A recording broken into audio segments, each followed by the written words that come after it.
वो पहाड़ी इलाका था। पहाड़ की चोटी पर बसे गांव की तरफ जाने के लिए एक ही रास्ता था।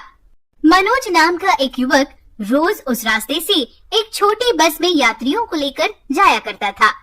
एक दिन वहां से गुजरते हुए उसकी बस के सामने एक हाथी आ गया। मनोज उसे देख डर गया। ऐसा रोज होने लगा, पर कुछ ही दिनों में मनोज को भी आदत सी हो जाती है। एक दिन मनोज खाली बस लेकर उस रास्ते से गुजर रहा था और क्या, हमेशा की तरह हाथी बस के सामने आकर रुक गया। मनोज नीचे उतरकर उसके पास जाकर बोला, अरे भाई, रोज यूं इस तरह बस के सामने आकर ठहर जाते हो, आखिर चाहते क्या हो तुम? वो हाथी कहता है, मुझे ये बस बहुत पसंद है। तुम्हारी बस देखकर मैं अपने सारे कष्ट भूल जाता हूँ। मुझे खाने को कुछ नहीं मिलता, भूख के मारे बेहाल हो जाता हूँ, पर ये बस देखकर मैं अपने सारे कष्ट भूल जाता हूँ। इसीलिए रास्ते से गुजरने वाली गाड़ियाँ देखता रहता हूँ। ओह, तो ये बात है, तुम्हें यहाँ खाने के लिए कुछ नहीं मिलता? यहाँ रास्ते, घर बनाने के लिए पेड़ जो काट दिए हैं, हमें खाने को क्या मिलेगा? एक आध बार कुछ मिल जाता है। अच्छा, ये बात है, तुम चिंता मत करो, मैं तुम्हारी मदद करूँगा, लेकिन तुम यूं बीच रास्ते में गाड़ियों के सामने मत आना। अगर वो गाड़ियाँ तेजी से आ रही है तो उनके साथ भयंकर हादसा हो सकता है। और हाँ, तुम्हें भी तो चोट लग सकती है, सावधान रहना, ठीक है? हाँ, ठीक है, मैं आज से किसी भी गाड़ी के सामने नहीं आऊंगा। देखो, मैं कल से तुम्हारे लिए भोजन ले आऊंगा। यूं कहकर मनोज भी बस लेकर चला जाता है। अगले दिन हमेशा की तरह मनोज बस लेकर जा रहा था। हाथी बस के सामने आ जाता है। मनोज अपने साथ लाए हुए केले उसे खिला देता है और आगे चला जाता है। केले खाकर हाथी बड़ा खुश हो जाता है। दुनिया में ऐसे लोग भी हैं जो हमारे बारे में सोचते हैं। इसे और इसके परिवार को भगवान हमेशा खुश रखे, इन पर कोई आँच न आने पाए, यही मेरी दुआ है। हाथी मनोज के लिए प्रार्थना करता है। यूं ही दिन बीतते गए। मनोज रोज केले ले जाकर हाथी को खिलाता था।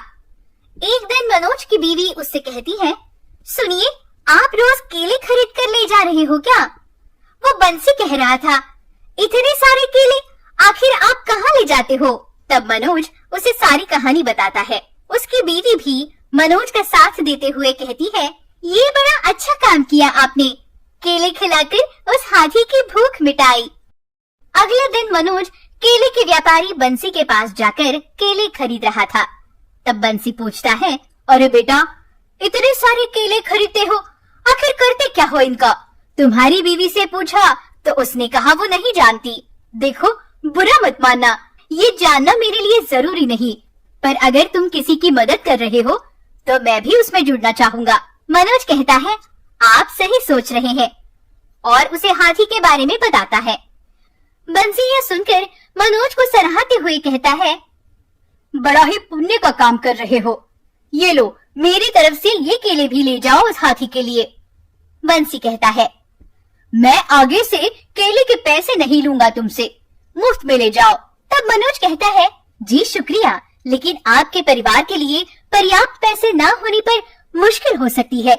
आप बुरा न माने तो एक बात कहूँ, जब कभी आप मुफ्त में दे पाएंगे तभी दीजिएगा। बंसी कहता है, कोई बात नहीं, मैं थोड़े पैसों में गुजारा कर लूंगा। इस तरह बंसी मनोज को केले दे देता है। मनोज भी बस लेकर जाने लगता है। कुछ दूर जाते ही हाथी दिखाई देने पर मनोज उसे केले खिला देता है। उतने में बस में सवार एक यात्री नीचे आकर मनोज से कहता है, अजीब इंसान हो तुम, यहाँ हम गांव पहुंचकर अपने काम पूरे करने के लिए सोच रहे हैं, एक एक मिनट का हिसाब कर रहे हैं, और तुम हो कि समय का ख्याल नहीं कर रहे। चलो निकालो बस जल्दी, ये क्या फुर्सत में जानवरों को खाना खिला रहे हो? चलो चलो, जल्दी, देर हो रही है। तब मनोज उससे कहता है, आप इस तरह क्यों बात कर रहे हैं? जानवर है तो क्या हुआ, उन्हें भी भूख लगती है। मैं जानता हूँ भूख की कीमत, इसीलिए इसे खाना खिला रहा हूँ। आपको इतनी जल्दी है तो किसी और बस में यात्रा कीजिए। ये मेरी अपनी बस है, सरकारी बस नहीं, जहाँ मेरी मर्जी रोकूंगा। अरे, इतने घमंड से क्यों बात कर रहे हो? इसे खाना खिला के तुम्हें क्या मिलेगा? बेवजह का खर्चा, और ऊपर से यात्रियों के साथ ऐसे पेश आ रहे हो। सुनिए, मैं किसी फायदे के लिए ये काम नहीं कर रहा हूँ। भूख क्या होती है जानता हूँ मैं, इसलिए इसे खाना खिला रहा हूँ। ठीक है, तुमसे बहस करना मेरे बस की बात नहीं।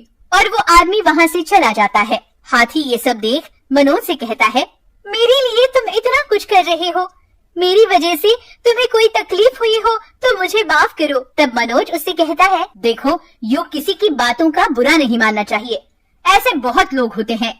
हाँ, पर कुछ लोग दिल के बड़े अच्छे होते हैं। देखो बंसी ने तुम्हारे लिए आज ज्यादा केले भेजे हैं। मनोज उसे बंसी के बारे में बताता है। ओह, बंसी को तो मैं नहीं जानता, लेकिन उसने मेरे लिए केले भेजे, मेरी तरफ से उन्हें धन्यवाद देना। मनोज भी ठीक है कहकर बस लेकर चला जाता है। कुछ दिन बीत जाते हैं। मनोज की तबीयत बिगड़ जाती है। वो सोचता है, हाय, हाथी भोजन के लिए इंतजार कर रहा होगा, पर मेरी तबीयत नासाज है, जाऊं भी तो कैसे। भगवान मुझे जल्दी ठीक कर दो, वरना वो हाथी भूखा रह जाएगा। हाथी भी मनोज की राह देखते हुए, अरे क्या हुआ, आज मेरा दोस्त अब तक नहीं आया, सब ठीक तो होगा ना? हे भगवान मेरे दोस्त की रक्षा करना, हाथी प्रार्थना करता है। अगले दिन भी मनोज की तबीयत ठीक नहीं थी। वो अस्पताल जाकर दवाई ले आता है। अपनी पत्नी से कहता है, शारदा, मेरी तबीयत जल्दी ठीक होने जैसी नहीं है, मेरा बुखार तो बढ़ ही रहा है, मुझे ठीक होने में थोड़े दिन लग जाएंगे। तुम मेरे भाई से कहना कि वो बस लेकर गांव चला जाए। इतने दिन बस नहीं चली तो नुकसान होगा और यात्रियों को भी तकलीफ होगी। शारदा भी ठीक है कहकर बस की चाबी लेकर अपने देवर के पास जाती है। मनोज के भाई शंकर से कहती है, शंकर, तुम्हारे भैया की तबीयत ठीक नहीं है, देखो बस अगर नहीं चली तो नुकसान होगा और यात्रियों को भी परेशानी। तुम्हारे भैया ये नहीं चाहते, जब तक उनकी तबीयत ठीक नहीं हो जाती तुम बस चला लेना और पैसे तुम ही रख लेना। शंकर भी उसकी बात सुनकर, ठीक है भाभी, मैं बस चला लूंगा, खेती के काम भी लगभग हो गए हैं, आप भैया का ख्याल रखिए, मैं संभाल कर बस चलाऊंगा, आप चिंता न करें। शंकर बस लेकर चला जाता है। तब मनोज को याद आता है, अरे मैंने तो उसे बताया ही नहीं। क्या नहीं बताया? यही कि हाथी के लिए कुछ खाने के लिए ले जाए, वो राह देख रहा होगा, बेचारा भूखा होगा। हाँ, मैं भी भूल गई, शाम को बताती हूँ। वो शाम को नहीं, रात को देर से लौटेगा, तुम कल सुबह ही उसे पैसे देकर हाथी के लिए केले ले जाने को कहना। वो भी ठीक है कहती है। शंकर पहाड़ की ऊंचाई तक बस ले जाता है। हाथी दूर से बस देखकर, आह, कितने दिन बाद मेरा दोस्त बस लेकर आ रहा है, इतने दिन में परेशान था कि आखिर मेरा दोस्त कहाँ चला गया। और वो हाथी बस के सामने आ जाता है। शंकर को उसके बारे में पता नहीं था। वो हॉर्न बजाकर उसे भगाने की कोशिश करता है। हाथी टस से मस नहीं होता। गुस्से से शंकर नीचे उतरकर डंडे से हाथी को मारने लगता है।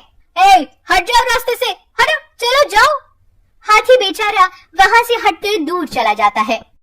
अरे ये तो मेरा दोस्त नहीं है, लेकिन बस तो मेरे दोस्त की ही है, फिर मेरा दोस्त क्यों नहीं आया? हाथी सोचने लगता है। अगले दिन सुबह शारदा शंकर को हाथी के बारे में बताने के लिए उसके घर जाती है, लेकिन शंकर उससे पहले ही बस लेकर चला गया था। उस दिन भी हाथी बस के सामने आ जाता है। शंकर गुस्से से डंडा लेकर उसे मारने लगता है। अरे रोज बस के सामने आ रहे हो, मरना चाहते हो क्या? और शंकर उसे मार ही रहा था।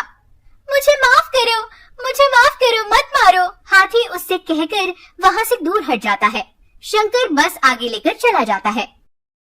अरे मेरा दोस्त कहाँ है? इसने मुझे कल भी मारा, आज तो ज्यादा ही मारा, कल से बस के सामने नहीं जाऊंगा। हाथी यूं मन ही मन सोच लेता है। इतने में बचाओ बचाओ यूं आवाजें सुनाई देती है। कोई है, बचाओ, बस खाई में गिर रही है, कोई मदद करो। हाथी आवाजें सुनकर उस तरफ जाता है। बस एक टीले पर टिकी थी, जरा भी हिलने पर खाई में गिर सकती थी। डर के मारे बस में सवार यात्री चीख रहे थे, रो रहे थे। हाथी ये सब देख, डरो मत, मैं सहायता करूंगा, और अपनी सूंड से हाथी बस को आगे की तरफ खींचता है। सबकी जान में जान आती है। शंकर हाथी के पास जाकर, बहुत शुक्रिया, तुमने हम सबकी जान बचाई। मैंने तुम्हें मारा, बेवजह मारा, कष्ट दिया। मुझे माफ करो। तुम न होते तो बहुत बड़ी दुर्घटना हो जाती। शुक्रिया। हाँ ठीक है, मैं मेरे दोस्त की बस देखकर रोज आपके बस के सामने आ रहा था। तब शंकर को बात समझ आ जाती है। ओह, तो तुम्हारा दोस्त और कोई नहीं बल्कि मेरा भाई मनोज है।